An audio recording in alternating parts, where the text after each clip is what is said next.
I'm Dr. Justin Sledge, and welcome to this seminar to Behold the Throne, an introduction to Merkavah Mysticism.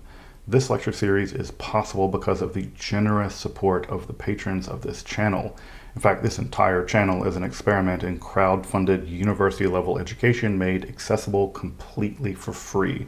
Open access, no paywalls.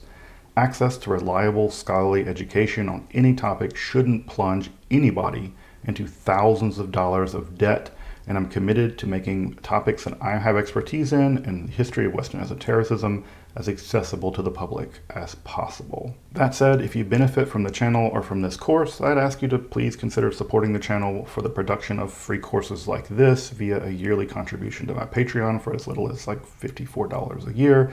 It's basically a cup of coffee a month.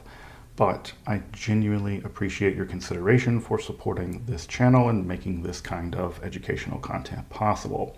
But to be clear, I am grateful for the work that I'm able to do, and I'm very happy to welcome you to this open access seminar, To Behold the Throne, an introduction to Merkavah Mysticism. All right, everyone, welcome back. We're kind of in between two sets of talks, and I think we're going to have to be sort of in between, which I think for anyone who's gotten used to this literature being in between of things is kind of the par for the course. So we're continuing on today with our survey of the Hekhalot literature, just so you get some basic orientation of what the literature is, what it says, what's in it, what to expect in it as you begin to turn to these texts yourselves, I'm hoping. And also, I think we'll begin today, and I'm not sure that we'll exhaust it, but we'll begin to talk about the people behind this literature. And what I want to begin introducing is some of the people that may be responsible to have written this. Because as you can imagine, we don't have a lot of understanding fundamentally of who wrote this material. And because this material is so perplexing, where exactly it stands in the history of Judaism and where it will ultimately stand in the history of Western esotericism is mysterious, because we're not even clearly attached to, or we don't have a clear understanding of who even wrote this material. Because as you all know, it's pseudepigraphic, it's anonymous, and that anonymity is a bit perplexing because we kind of want to know who's responsible for this material. But at any rate, we turn back to our discussion of the literature itself with all of its complexity as I introduce next week. And I hope that you, as you're turning to the literature, you're beginning to appreciate the degree of the complexity such that we're dealing with several different layers of texts all at once, and many of these texts are quite difficult, even just in translation, because even the translations betray the fact that we're looking at several texts all at once, and that's what's part of what makes this literature so complicated. But let's turn to the next important document, and perhaps in many ways, as we'll see today, perhaps the most important document in the Hekhalot material vis-a-vis the question of practice. And that, of course, is the Sar Torah literature. So the Sar Torah literature, literally the prince of the Torah, is an angel that can be summoned by the practitioner to come down from the heavens and deliver to the summoner, to the adjurer, rapid knowledge of rabbinical wisdom. And so the Sar Torah is in both the name of the angel, but also the name of the praxes. And typically the Sar Torah literature is attached to Heikhalot Rabbah. So Heikhalot Rabbah is one text, and the Sar Torah literature is connected to it. However, the Sar Torah literature exists as its own manuscript tradition. But as we'll see, in many ways, and this is an argument that's going to be made by several folks, as we'll see in a bit, some people have made the argument, and I think for good reason, that the Sar Torah literature and the Hekhalot literature were two distinct mystical, magical praxes, and that these two distinct praxes were ultimately wed together, and that the Ascent literature and the Sar Torah literature were fundamentally different, but in many ways, the Sar Torah literature may have been inserted, at least in terms of praxis, into the Ascent literature, and that forms the actual basis for the praxis itself. But we'll get into this more in just a bit. At any rate, the Sar Torah literature contains two distinct literary elements. There is a narrative element. In the narrative element, we have a story in which the Israelites have been returned from the Babylonian exile, and because they're so busy building up the ruins of the land of Israel, building up the temple, building up Jerusalem, they simply don't have enough time to study. And because they don't have enough time to study, they need a hack. They need a shortcut. And the shortcut is they need to be able to summon an angel to rapidly teach them all the wisdom they know in order to practice Judaism correctly. And what ends up happening is that Rabbi Ishmael, citing Rabbi Akiva in the name of Rabbi Eliezer to make this as complicated as possible, what ends up happening is we are told this narrative, and God basically pitches this idea to the angels and says, look, I'm going to send the Sar Torah to them to teach them all this material because they are working so diligently on this that I'm going to basically give them a shortcut. I'm going to have mercy on them and give them a shortcut in order to learn all this wisdom. Of course, the angels do what the angels always do. They object. The angels are like, absolutely not. Why be merciful and compassionate upon these, apes? They should have to do the same thing that everyone else should have to do. They should have to study. So they need to have to study, and they need to be able to work as well. So don't cut them any breaks. Again, the angels are always a pain in the side of Israel in this literature. But ultimately, God's compassion rules out, and God does, in fact, send the Sar Torah to teach people the praxes by which to summon the Sar Torah in order to rapidly acquire all of this knowledge. So the first part of it is the narrative section. The second part of it is the actual praxes. And so the praxis involves a series of fasting. It involves typically being restrictive in terms of what kind of food you can eat. And typically, it's bread that you make by yourself. The worry here is that perhaps a menstruating woman might make the bread. Women were typically domestic workers, as you probably all know, and therefore the idea that you can't even come in contact with food that has been prepared by a person who is ritually unfit, is in a state of tumah. But the idea is you seclude yourself. Even in some of the versions of Sar Torah literature, you're not allowed to even look at people in the eye. You have to look down at the ground. You're not allowed even to look at a woman who is menstruating because it could transfer some of that ritual impurity, for lack of a better translation, onto you. And you engage in this isolated, highly elevated state of ritual purity. And in that, you recite a bunch of angel names and God names. And that ultimately conjures the Sar Torah to come down to you and rapidly teach you, as if via a download, all the information that you would need in order to learn all this exoteric rabbinical wisdom. Most of it is exoteric. I should point this out. What you're learning is basically the same things that you'd be learning in the academy. So this is not a download of esoteric wisdom, although perhaps there's some insinuation you would get some of that too. But this is just like laws and codes. This is halacha. This is Jewish law. So you're getting a download basically of, if you've ever seen all those big books in a yeshiva with all those codes and all that stuff, you're just getting a download of all of that into your brain all at once. So we have this agadic section, and we have this rabbinic, or this praxis section, right? Now, again, who's writing this is an important issue, because on the one hand, one of the major arguments that we're going to see in just a minute is that all of this is being prepared by non-rabbis. That seems to be weird if we consider the fact that what you're gaining in this literature is rabbinical wisdom. If you don't like the rabbis, why would you want to learn all the things that they want to learn? So it seems like it's not an anti-rabbinical faction, but at the same time, there seems to be the idea that studying is not perhaps what you want to be doing. And if you know anything about the rabbis, studying is one of their core values. And this seems to be, again, a bit of a tension in terms of who's responsible for this. Because on the one hand, you're not doing the studying aspect of things, but you are getting the rabbinical wisdom. So who is actually wanting this wisdom in the end? So a bit of a complicated question. This text, the Sar Torah literature, is in fact known quite early. There is a Karaite, Salman ben Yeruchim, who actually knows this literature. And in fact, in the debates between the Karaites and the Rabbinites, actually uses this as a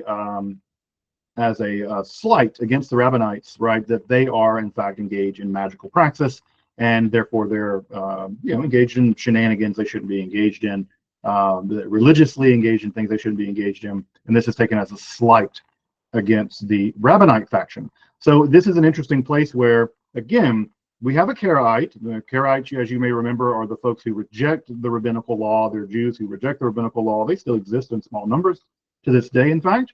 But the Karaites are saying, no, you rabbis, you guys are engaged in magic, and the Torah forbids magic, and you're not authentic Jews. And so notice here that the Karaites seem to know that the rabbis are engaging in this kind of material. So that, again, gives us another clue that the people responsible for the Sar Torah literature themselves may have been rabbinites. They may have been rabbis. And of course, the biggest comparison to be made with the literature that we find in the Sar Torah literature is one, the PGM, the Greek magical papyri, but especially also the Sefer HaRazim, the Book of Secrets, recovered from the Cairo Geneza, one of our earliest, by the way, grimoires in the West. It's one of the earliest grimoires in the West that we've been able to recover, itself recovered from the Sefer from the Cairo Geneza. It's also worth pointing out here that the scribe who's written some of the Sefer HaRazim, maybe all of it, and the scribe who's written some of the Sar Torah literature that's recovered from the Geneza, same scribe. So same scribe, we can detect their handwriting's the same. So clearly there was a person, perhaps a ritual expert, who was very interested in magical adjurations. Amulets have been recovered also from the library, from the Geneza, all in the same hand. So it's clearly some person in the Cairo Geneza, we don't know the exact dating, very interested in this kind of esoteric material. The theology of the Sar Torah literature is an interesting theology compared to the Hekhalot literature. Whereas in the Hekhalot literature, God is often thought of as extremely holy and very powerful and very distant and very scary. There's a kind of extreme sovereignty theology of sovereignty at work in the Hekhalot literature. Here we have a theology of divine concession. This is a God for whom compassion, right? There's Rahmanas, there's compassion on the people of Israel for their having to do double duty of both laboring and studying. This is a God very much marked by compassion, which is not a God, with some exceptions that we see in the Heikhalot literature. The Heikhalot literature tends to like their God distant, transcendent, powerful, holy, frightening. That's not always true. There's a couple exceptions to that, but that's again a theological tension that we see between the Sar Torah literature and the Merkavah Mysticism. But what they do share in common is that the angels still don't like us, because of course it's Judaism. The angels are not going to be your friends. So both in the Sar Torah literature and in the Merkavah literature, there is a kind of angelic hostility toward human beings that is preserved in both texts. And as I mentioned, there's a 12-day praxis. In some cases, it's a 40-day praxis where there is isolated purification followed by prayers and adjurations. And one of the central adjurations that is used in the Sar Torah literature is a text called the Great Seal and the Fearsome Crown. And these are two adjuration literatures that are found distinct from these texts. So it'll say in the Sar Torah literature that you have to employ the Great Seal and the Fearful Crown, but the Great Seal and the Fearful Crown are not in the manuscript. They're in a different manuscript, which you can find in Schaeffer or in Davila, toward the, I think it's called in the chapter called Other Minor Macroforms. But that is the central magical device, as much as it is magic. It's magic. The central magical device is the Great Seal and the Fearsome Crown, and it's some adjuration after this cycle of purification and holiness, whereby you use these two magical devices to summon the Sar Torah. And an argument that I've made on various esoteric episodes, and I'll stand by this, is that I believe that the Sar Torah praxis, in some way that we don't really fully understand at this point, is an ancestor of the Ars Notoria praxis, whereby you stare at these very important, these very impressive magical devices, and by meditating on those magical devices, you're able to rapidly acquire knowledge of the liberal arts.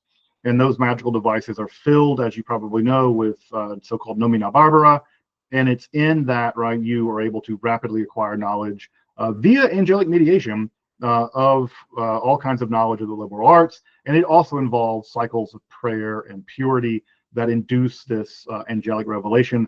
I think that there's some connection between the Sar Torah praxis and the Ars Notoria praxis, but there's some connective tissue that we just don't have. So again, it's a bit speculative on my part, but I do think that there's a connection. And secondly, I also think that there is a connection between the Sar Torah praxis as an ancestor of the Abramelin praxis. In many ways, the Abramelin looks like a version of the Sar Torah. You're isolating yourself, you're engaging in ritual purification, you're engaging in cycles of prayer, you're ultimately purifying yourself, you're engaging in some kinds of adjurations, and the end result, right, is of course to summon an angel that will be the HGA, the Holy Guardian Angel. So in both cases, you have cycles of purification, isolation, adjuration, and the conjuring of an angel. I think that there's no coincidence that both of these are very structurally homologous.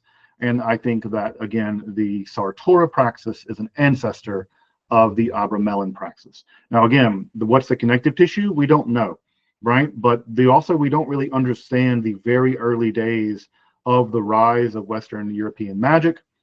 But already, again, I'll reiterate this, already in some of the most important early texts like the SSM, the Summa Sacra Magici, produced in the 14th century by Ganel, we already see Hekhalot material being translated from Aramaic and Hebrew into Latin.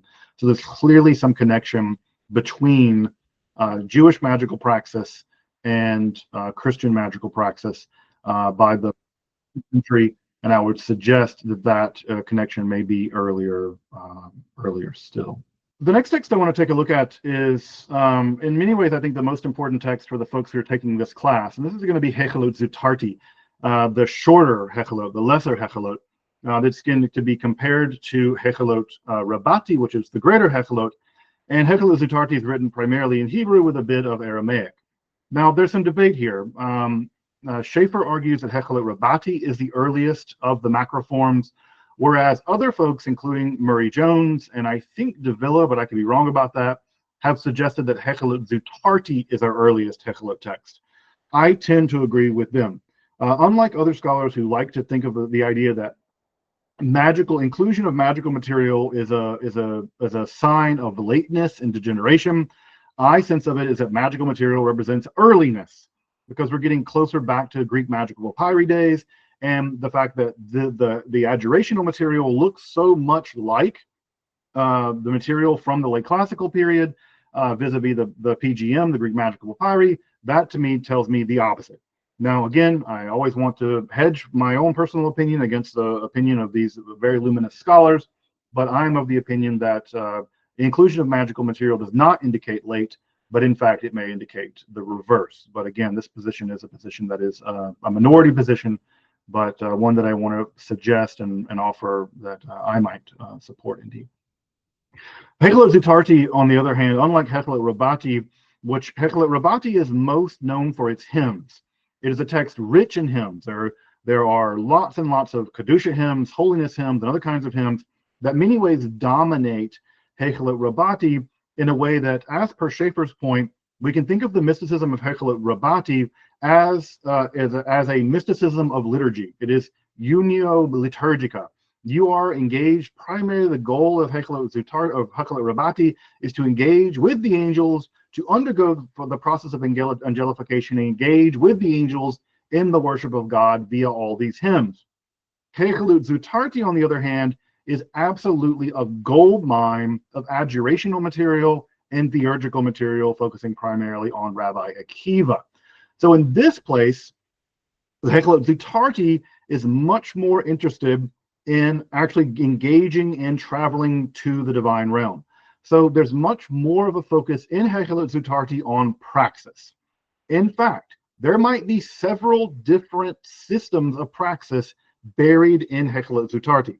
This is one of the things that's very difficult about this text, is that unlike Heikhalot Rabbah, which is a relatively, I wouldn't say well edited, but not basically unedited text, so the Heikhalot Zutarti is, Heikhalot Zutarti is a collection of adjurational material with very little editorial intervention.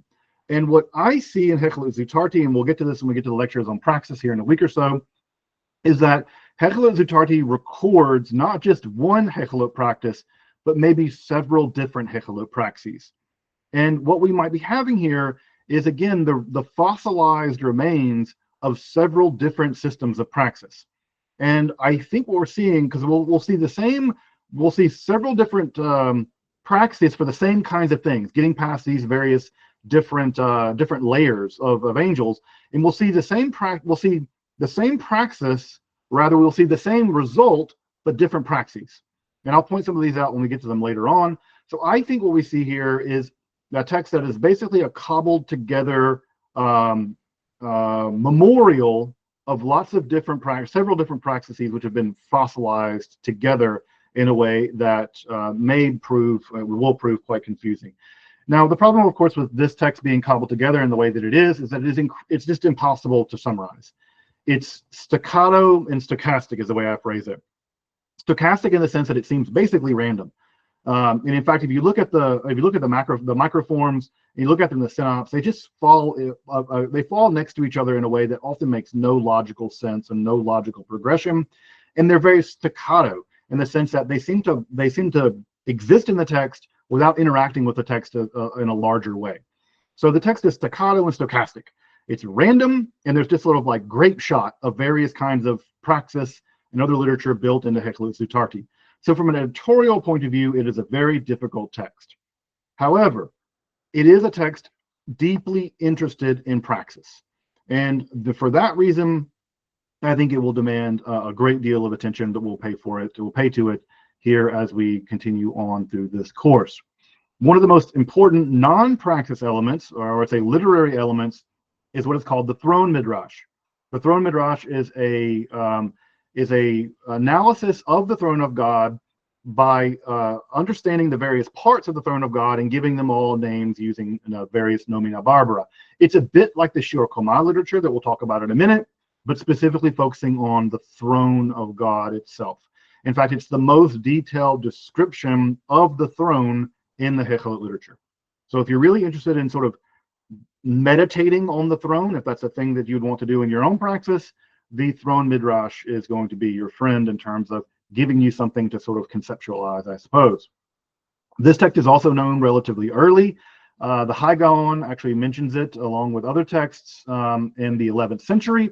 And also what's very important is that the High Gaon also knows that inside the text, that Synopsis 424 is the greatest clue into the Hekhalot practice as an actual doing of something with your body. So the High Gaon and Heikhalot Zutarti at Synopsis 424 both know that the praxis involves breathing techniques, it involves body postures, it involves whispering incantations at the ground, and it involves some degree of ritual purity and ritual isolation. Again, some of this is coming from the Sar Torah praxis, and some of this is coming from somewhere else. Now, how those two things got wed together in antiquity, we don't know, but they were. They were wed together, and somehow it seems like the Sar Torah praxis was retooled to allow for mystical descent. So exactly how that happened, we don't know, but that seems to be the mechanism by which this process was being retooled and reinvigorated as it went on. So we know the text is known early on, and we know this is our greatest glimpse. And again, we'll come back. There'll be a whole lecture just on Hekhalot praxis. So don't get too worried if I'm not going into detail now. I'll get to it. But if you want to look it up now for your own edification, it is Synopsis 424. It's only a paragraph, but it is our best window into how this goes. And of course, for the folks in the audience, everyone will immediately think to something like yoga, where there is breath work, there is body postures, and there's incantations or mantras. Again, I don't know what to make of that, but again, how many shamanic and other mystical praxes do we know in the world have independently developed praxes that involve body postures, breathing, and chanting, right? It's a universal, basically. And so the fact that it's developed in India, that it's developed among Israelites, it's developed among Native Americans, it's developed because we all share the exact same physiology, and we've all figured out how to hack it. We've all figured out how we can take this physiology and do strange things to it and induce powerful, life-changing mystical visions. And so we can see this is clearly a case where this has been adopted into a specifically Jewish setting. And as I mentioned here, the Heikhalot Zutarti survives in several manuscripts, including some very early copies found in the Cairo Geneza. And those copies in the Cairo Geneza help us to better understand the later texts, which have been, of course, edited by the Hasidei Ashkenaz. And again, I don't want to beat this horse any more than I have to, but Heikhalot Zutarti is a redactional nightmare. There have been several attempts to recreate what we think is the Vorlage, the original text. There's no agreement about this. I will say that I really appreciate the way that De Villa engages with Heikhalot Zutarti, and that he provides basically takes the largest possible manuscript traditions of it and translates the maximal version of it. Whereas, for instance, Murray Jones's edition of the Heikhalot Zutarti, which is worth looking at for sure, he has a much smaller edition, and I appreciate the fact that Davila includes everything. Now, it's up to you to decide what the original version looked like, as much as any of us can reconstruct that, but I'd rather you have all of it in front of you than have a limited buffet, I suppose, of mystical texts that you can eat. The text is noted by its dynamism, which is just another way of saying it's a very textually corrupt document. There's a lot going on there. From manuscript to manuscript, where texts are in the manuscript changes. The synopsis itself changes from manuscript to manuscript.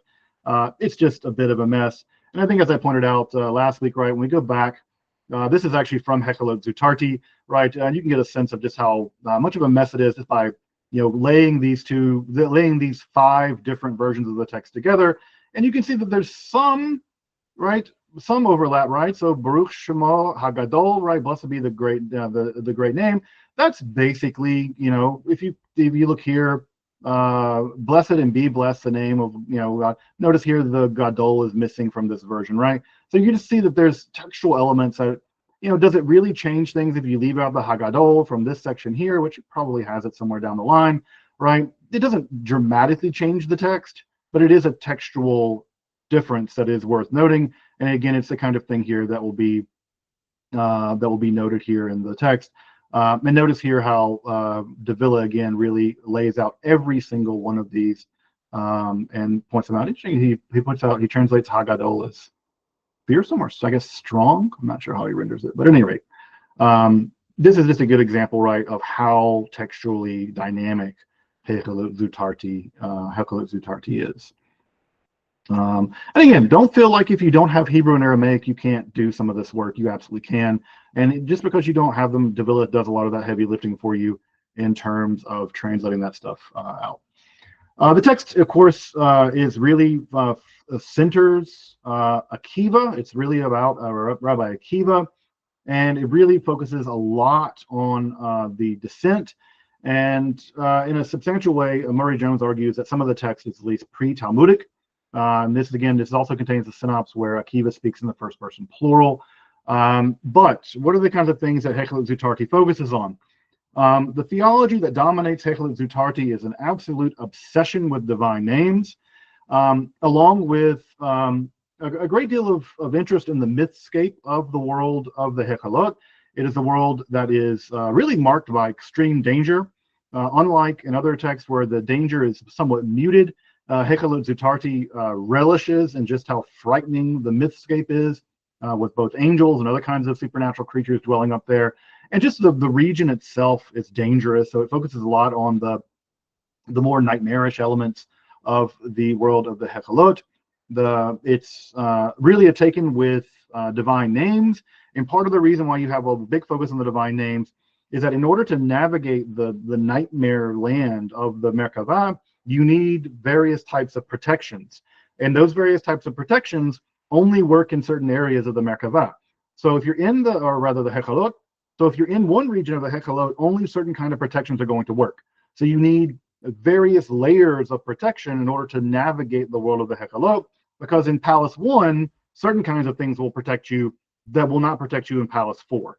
So you'll need those particular angel names or these particular seals, and all of that's going to be needed in order to transverse the entire realm. And so there's an obsession with all these divine names, primarily in the interest of protecting the descender from the dangers of the world of the Hekhalot.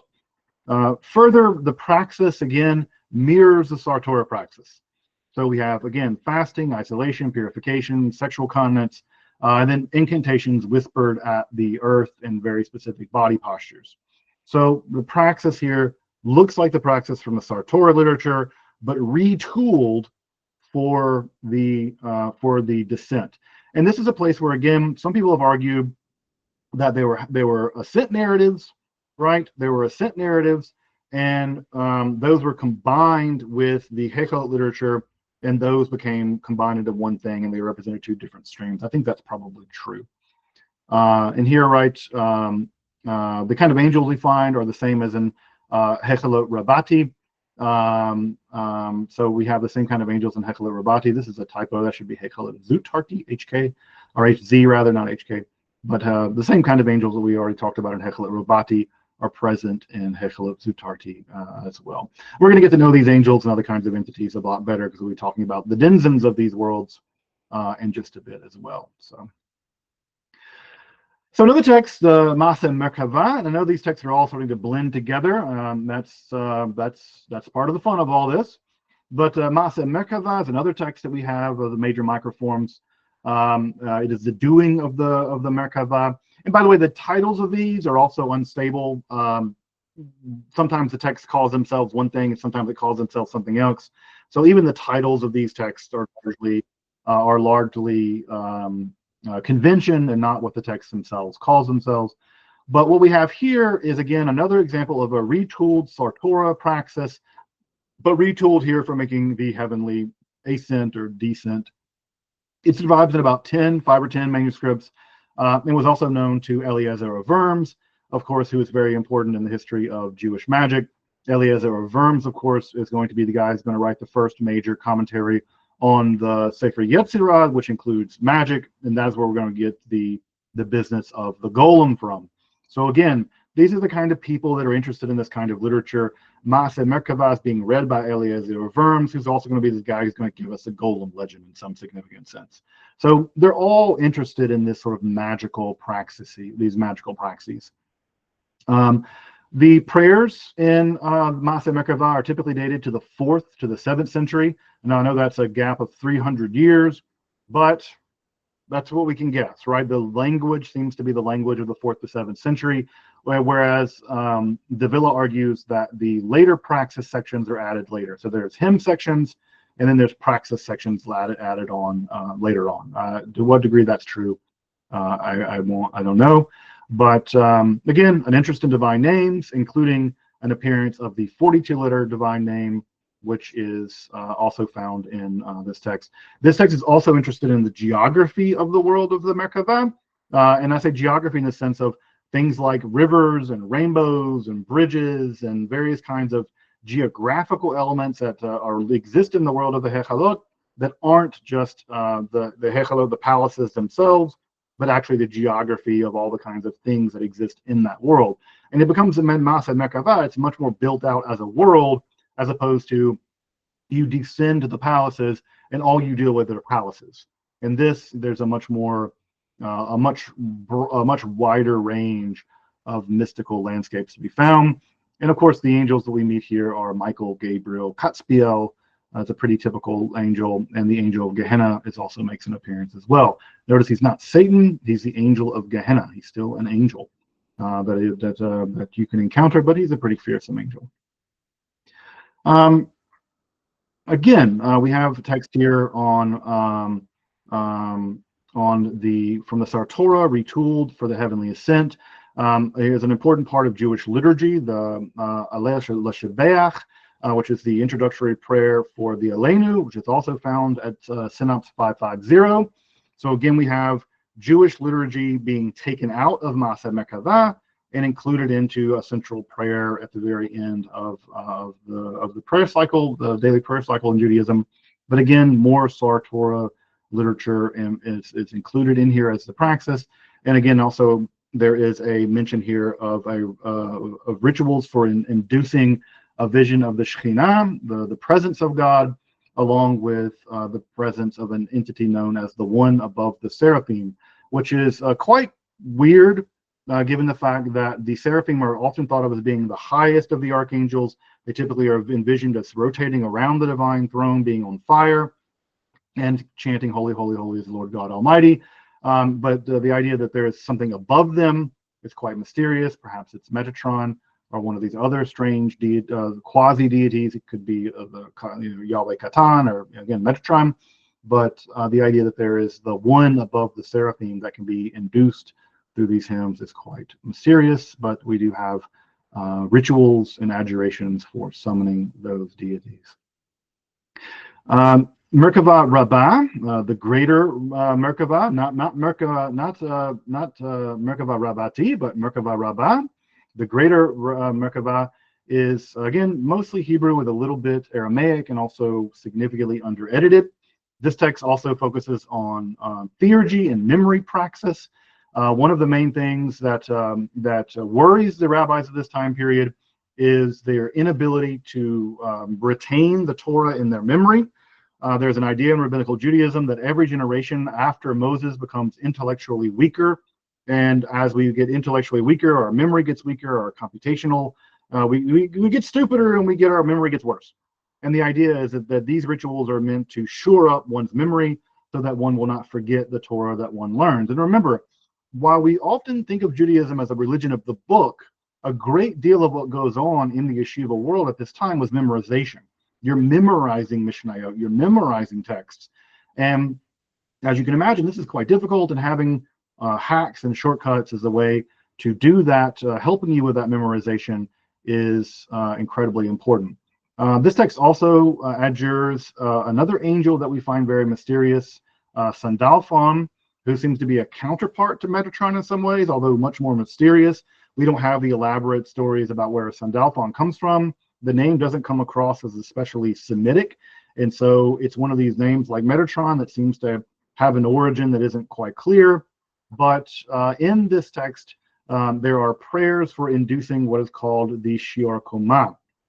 And I'll talk more about the Shior Koma in just a minute, but this is a glimpse of the divine body or visions of the divine body, along with various hymns to Metatron. The text actually ends with a hymn to Metatron. And you might be wondering, how can you have a hymn to Metatron? Well, the Metatron might be a manifestation of or an instantiation of the divine glory, and therefore you might be able to sing a hymn to Metatron as an expression of the divine kavod, the divine glory, or as the Yahweh Katan, the lesser Yahweh. And so Schaeffer argues that Merkavah Rabbah is one of the last Merkavah texts to be produced. And so he makes the argument that this is among the final texts to be redacted, it along with our next text we'll talk about, which is 3rd Enoch. Again, a lot of interest in divine names. This should be getting a bit repetitive at this point. There is a calendrical praxis in Merkavah Rabbah. That is to say, there's a praxis tied to a particular time of the year where you're supposed to do the praxis. And so being tied to this calendrical cycle is unique to Merkavah Rabbah. In the other text, there's no real sense that there's a sense that you can do this kind of anywhere you want, anytime you want. Whereas in the Merkavah Rabbah text, this is very much linked to a very particular time of the year. And the Shior Koma texts, which are the ones that elaborate on the divine body, giving magical names to various parts of the divine body, along with the measurements of the divine body, and parsiot and parasangs, a Persian unit of measurement. These ensure that one's prayers are efficacious. That is to say, you get what you pray for, which that's not a small thing. Everybody wants to get what they pray for. But also the Shior Koma text involves you being rewarded in the world to come, you having a successful afterlife, but also perfect memory of the Torah, and so again, focus on memory, focus on results in the world to come, but also very real world results in terms of making one's prayers efficacious when you in fact pray them, which again I think all of us would like to have efficacious prayers. 3rd Enoch is perhaps the most puzzling, along with Heikhalot Zutarti, of the text that we'll be dealing with. 3rd Enoch, depending on who you ask, is either written very late or very early. This always seems to be the case with these texts, where they are, where the exact nature of them is mysterious. Scholars will put them very late or very early. Schaeffer argues that 3rd Enoch is the last text to be written in the Merkavah tradition, whereas some other scholars have argued that it actually is quite early. And part of the reason why they've argued that it's quite early is that it contains Latin and Greek words, which would put us back into a Palestinian context of the first couple centuries of the Common Era. But the text largely seems to be composed in the 5th or the 6th century, perhaps in Babylon. but it does contain, as I said, a Palestinian memory. It seems to know geography in Palestine. And again, there are Latin and Greek words that tell us that this is not an especially Persian-oriented text. It's largely narrated by Rabbi Ishmael, and it centers very much, of course, on Enoch. And in this story, Enoch ascends into heaven, is taken into heaven, and transformed into the fiery being Metatron, and also referred to again as the Yahweh Katan, the lesser Yahweh.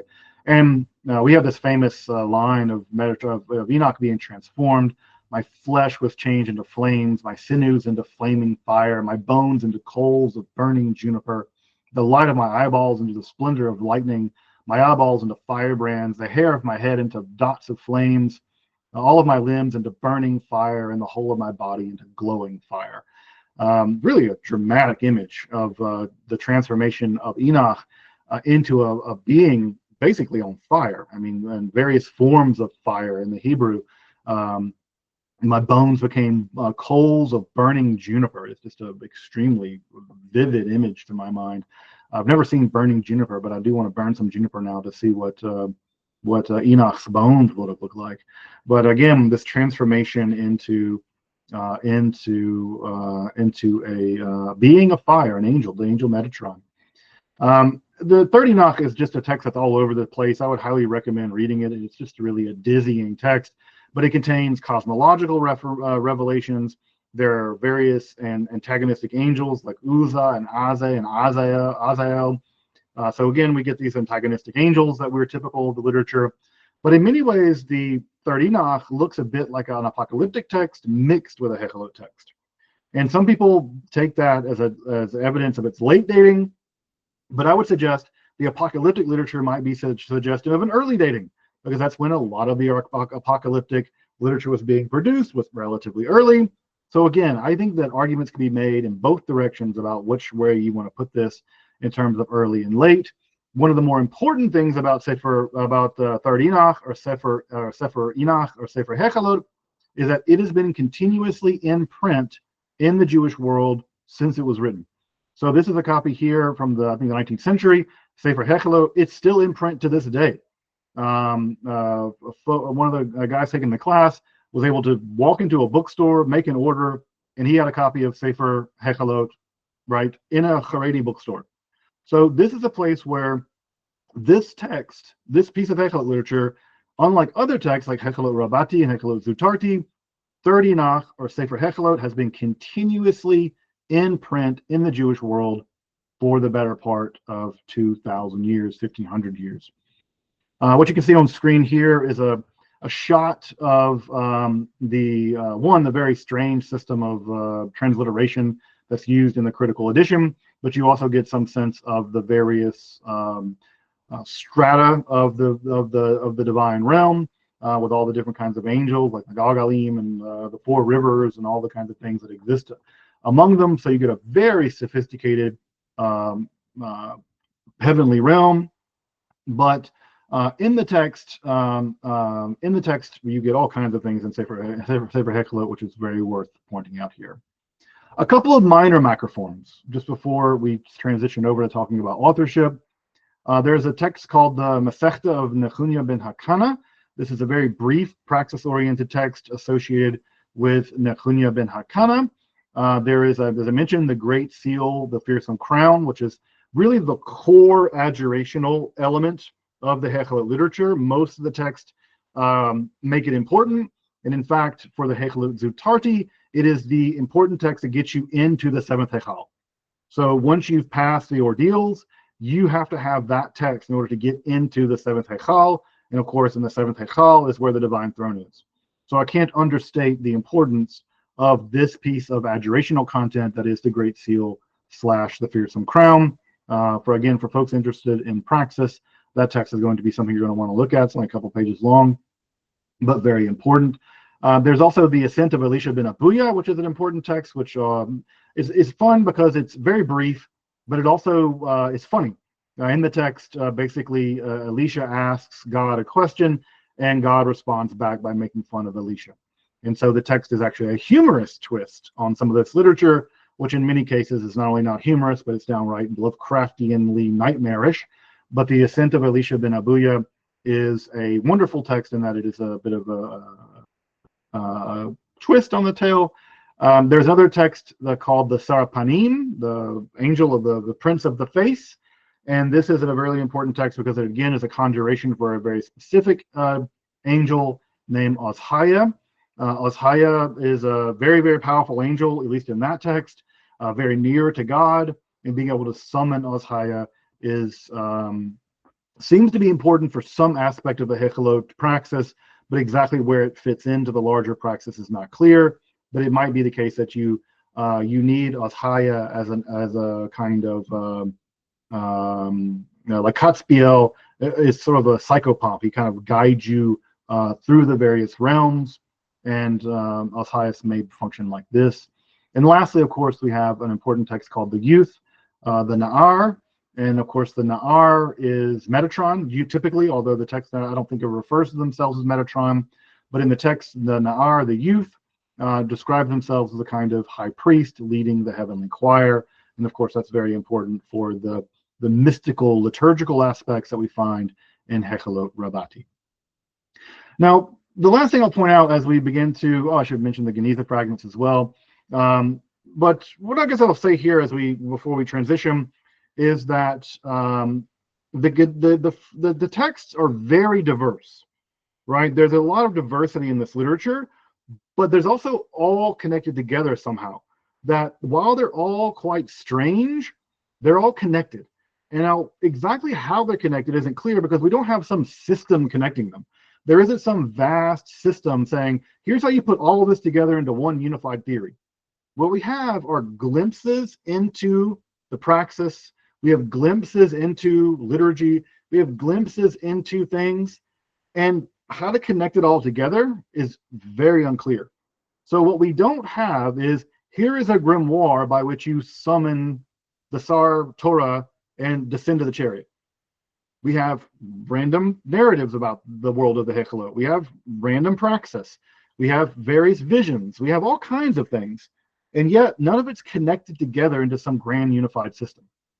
Now, if you want to do that, you're more than welcome to, but that would be quite challenging to do that. I think that you would have to do a lot of speculation to get it done, but that shouldn't stop anybody. And so again, I should mention here, right, the Geneza fragments, also worth mentioning here. These contain both known and unknown Hekhalot material. The Geneza fragments are important because they date to an earlier strata of the composition of the Merkavah literature. Remember, the Merkavah literature is finally edited in the form that most of the texts that we have in the 12th and 13th century in Ashkenaz in Germany. The Geneza fragments represent an earlier strata of that material, and they're often very important for establishing more reliable readings, but also allowing us to see the evolution of the text. In fact, most of the manuscripts that you're seeing on the page here that I've been showing you, these are all fragments found in the Cairo Geneza. And so, they look very Dead Sea Scrollish, and you're wondering why they're just independent fragments, some of them in quite bad condition. That is because they were found in the Cairo Geneza, and these are all examples of texts that were recovered from the Cairo Geneza. What's also really important is that some of these actually contain vocalizations on some of the Nomina Barbara, although I think many of the vocalizations are in the old Babylonian notation system, but you can see some of them do in fact have notations that are perhaps important, especially for the praxis of the Merkavah literature. So the big question, right, that we're going to now turn to in the next bit and begin to introduce the question is, who wrote all this? Who is behind all this literature? This is a lot of literature, folks. And again, I was sort of looking at this compared to something like the Corpus Hermeticum. The Corpus Hermeticum is a very tiny literature when you look at just the 17 tractates of the Corpus Hermeticum. It's a little literature. And if you've ever seen it bound together, it's a slim little volume. This is a much bigger literature in the end.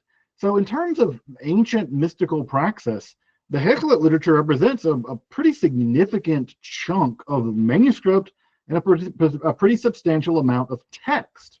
And so what this cries out for is who wrote it. And not only that, but who copied it for 800 years.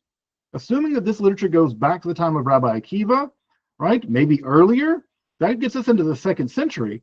But we have this text this literature being copied in Babylon, in Palestine, in Egypt. It makes its way to Italy, probably, eventually making its way into Germany. The question is, who's copying this stuff? Who is keeping this stuff alive for something like 800 years? And what you'll be surprised to learn is we have no idea. We have no idea. They have remained completely hidden to us. They have given us basically no glimpses of who they were, and we have to guess basically what they might have been. So let's talk a little bit about who these mysterious people were. Again, for 800 years, they copied this stuff. They probably practiced it. They transmitted it over continents. And yet, we are totally at a loss as to who they were. So, couple questions are present. The first question is, who objectively were they in their society? Right? Where did the descenders, I'm going to refer to them as the descenders, where did the descenders fit into their society? Right? That's the one question. Were they rabbinical? Were they non-rabbinical? Were they para-rabbinical? Were they opponents of the rabbis? Did the rabbis like them? Were they rabbis? Maybe they were rabbis by day and descenders by night, right? Sort of like the clerical necromantic underground. They were the Heikhalot descending underground or something of the rabbis. So there's a question about where were they in their society, in the Jewish society they were in. And the second question is, how did they conceive themselves, right? Because we do get a glimpse of how they conceive themselves from the text. So there's one question of who were they, and there's the other question of who did they think they were? And I want to address both of these, but as I've said, this is incredibly difficult.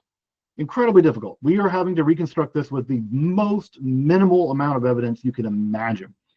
So the first thing that we've talked about here is the rabbinical evidence. The rabbinical evidence shows us what the rabbis, at least the rabbis of the Babylonian Talmud, thought about this. They wanted to redirect people away from speculation about the Merkavah. They wanted to avoid talking about it as much as possible, and they wanted to fear monger. The texts of the Babylonian Talmud are meant to scare you. And so what is the at least the opinion of those rabbis? They seem to want to avoid dealing with Merkavah mysticism, and they want to encourage their own form of mysticism, which is largely wrapped up in exegesis. And we've already talked about this at length, that for the rabbis of the Babylonian Talmud, they want to recapitulate the revelation at Mount Sinai through correct exegesis. They're concerned about exegetical matters. That's what matters to them. And so the descent mysticism is the thing they want to shift direction, right? Move it away from that. They have a lot of anxiety about this descent mysticism. Now, as we're going to see, this is quite complicated because if it's not the rabbis writing this, who is it? So, right, unsurprisingly, the guy's going to start the question, they're really going to get us into modernity and talking about this material is going to be Gershom Scholem, right? Scholem is going to give us the first real punt, and these are all punts, folks. This is all punts into who might have been writing all this stuff. So he argues for a Tainitic Palestinian origin of the material. So out of the apocalyptic, for him, emerges Merkavah mysticism as one expression of sort of practical, what I've been calling practical apocalypticism. And for him, the focus is on the recitation of hymns, the adjurations, the ascetic practices, and all of those come together for inducing mystical states. So Scholem is very much on the team of an early Tainitic origin, 2nd, 3rd century, and praxes. He thinks that these texts are downstream of praxes. They're telling us the results of praxes, and they are telling us the praxis, right? That's what Scholem ultimately lands on. But he does go down the route of arguing that ultimately this text degenerates, that the earliest strata degenerates into 3 different strands. The first is purely magical literature. It degenerates into magic. And these would be magical texts like the Sefer HaRazim, the Charba Moshe, and other kinds of Jewish magical texts, which have survived and do look like Merkavah mysticism, right? So he says they turn into magic. Secondly, they turn into devotional literature. And that's true. How do we know that? because we see elements of the Merkavah mysticism ending up in Jewish liturgical life, whether it's El Elyon in the Shabbat service, or if it's in the Aleinu, right? We can see elements of the pietistic elements of the hymnic literature being incorporated into Jewish liturgical life. And lastly, he says, the third thing it gets purged of is the Hekhalot literature comes to exist as a literature purged of magic. And he thinks of third Enoch as being the quintessential example of the Hekhalot literature now purged of all the magical elements. I think this is all completely wrong. I mean, with all due respect to Gershom Scholem, may his merit protect us, I think that this has largely been shown to be false, right? This has largely been shown to be false. So I think he gets right the praxis elements, but I think that his model of degeneration, I think, is incorrect. And I think scholars mostly agree with that. What he does argue is that the ultimate fate of the Merkavah literature was to be absorbed into the rising tide of Neoplatonism, and then Merkavah literature combined with Neoplatonism produces Kabbalah. So he sees Kabbalah as a merger of Neoplatonism, Jewish Neoplatonism, with Merkavah literature, and out of that comes the 13th century explosion that is Kabbalah. And to a large part, at this time at least, Gershom Scholem's vision, his analysis has carried the day, with some exceptions that I'll mention in just a second. But largely, Scholem's vision of the Merkavah literature has carried the day. I largely agree with him, with the exception of the degeneration model. Halperin is probably perhaps has the most radical read on them. Halperin, as often students do, he breaks decisively with Scholem. And what Halperin argues is that the Merkavah literature is homiletical. It's homiletical, it has nothing to do with praxis. For him, it's primarily the literature that emerges from sermons given around the time of Shavuot. This matters because Shavuot is important, because it is the festival of many things, but one of the rest is the reception of the Torah. But also in the half Torah portion of Shavuot, the Merkavah section is read, right? So again, the rabbis are sneaky here. They've assigned the Merkavah literature, right, the Merkavah section in Ezekiel, to the half Torah of Shavuot, and what they've done basically is subordinate the Merkavah vision to the custom of the reception of the Torah, because that's what matters to the rabbis, right? It's the reception of the Torah on Mount Sinai, and then the Merkavah becomes commentary to that in the Haftorah. So basically what the Halperin argues is there are three texts that are being riffed on, the Exodus Theophany, the Ezekiel Merkavah sections, and Psalm 68, in riffing on those in kind of a jazz-like homiletical production, that produces the Merkavah literature. That's what Halperin's position is. Now, and he says, maybe they had some hallucinations too. And maybe some of that hallucinatory literature has made its way into the literature as well, right? So maybe some hallucinations. But for him, what he says is that the Sar Torah was actual magical praxis, and that Sar Torah literature gets sort of jived into or stuck into the Merkavah literature, and therefore this magical text gets appended to this homiletical literature, and that gives the appearance of being a praxis-oriented texts, when in fact they're always separate, and they just got stuck together in a sort of editorial, not mistake, but something as an editorial accident. So for Halperin, the Sar Torah literature is very important, because why? The Sar Torah literature is, you do exactly what you did at Sinai. You summon an angel, they come to you, and you learn Torah. The Sar Torah literature for him is primary. The Merkavah literature is homiletical, right? So there is a praxis here.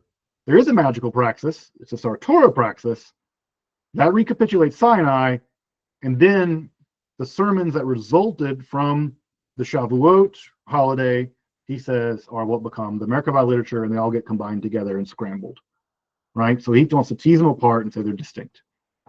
I will say that Halperin's position, I don't think anyone follows it anymore. I think that it is not. It has not carried the day. You're looking at some of these images on the screen here. This is from Beshan.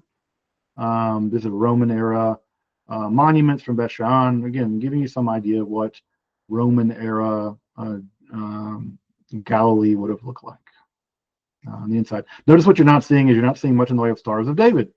And this is a synagogue floor. The big stuff is like the shofar, right? The shofar on the floor, the pargo, the broches, the candelabrums, the menorah, stuff like that.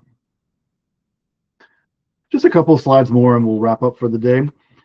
Schaeffer is really the scholar who's written most recently on this literature.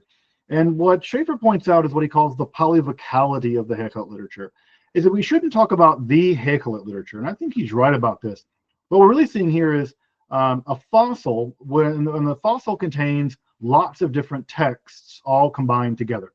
So the Hekhalot literature is much more like a quilt.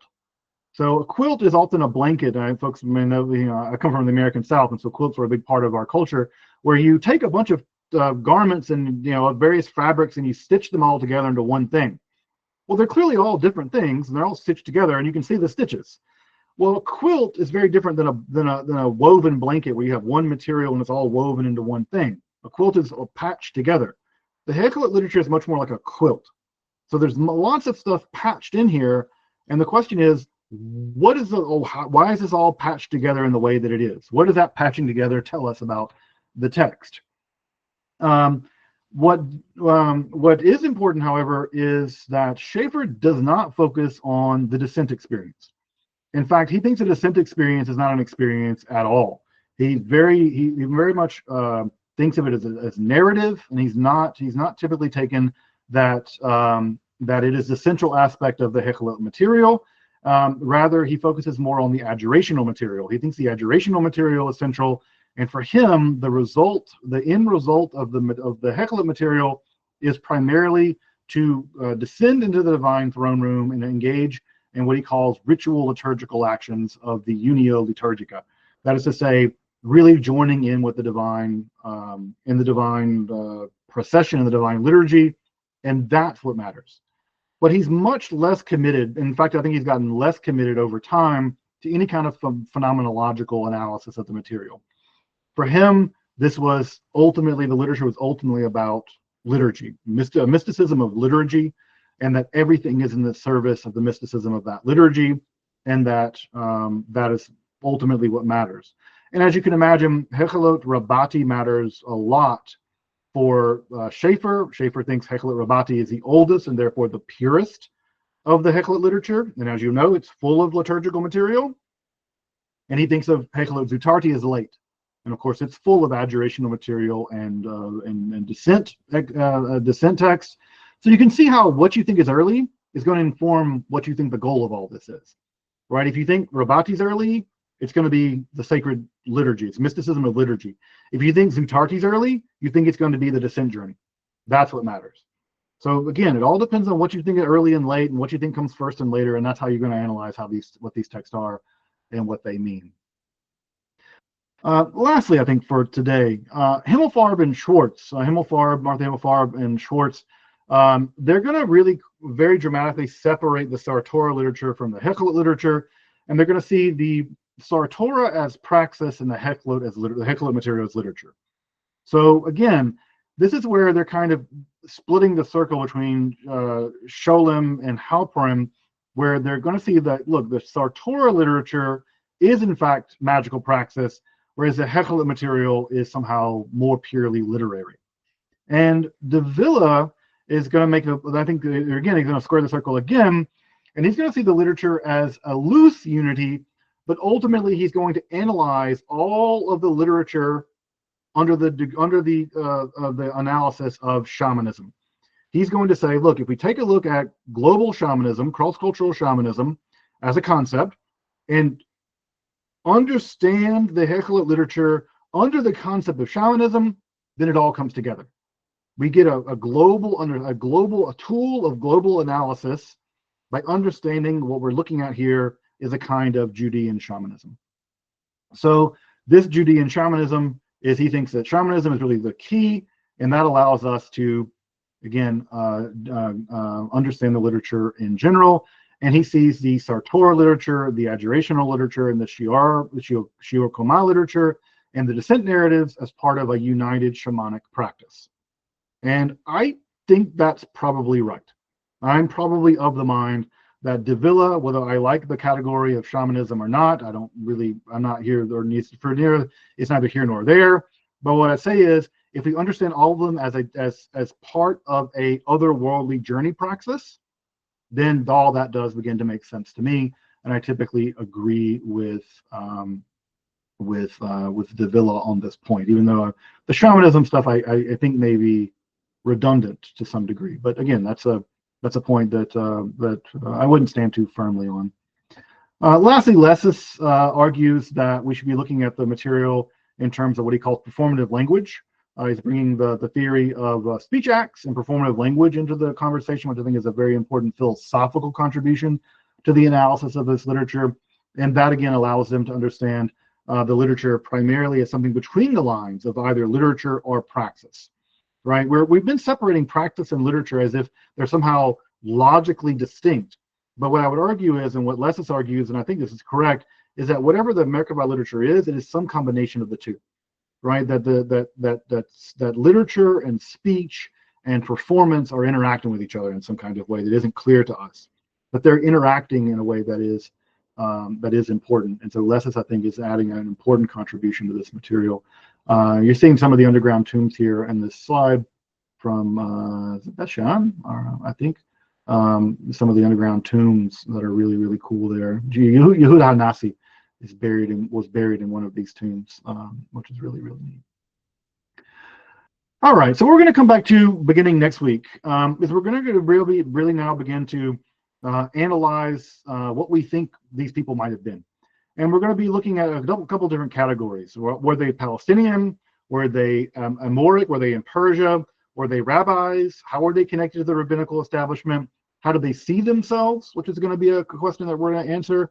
That's going to be really important, because how they see themselves, if you've had the chance to read Heikhalot Zutarti or Heikhalot Rabbah, they have a very high opinion of themselves. And in fact, they think that having achieved the vision, they gain messianic-like powers.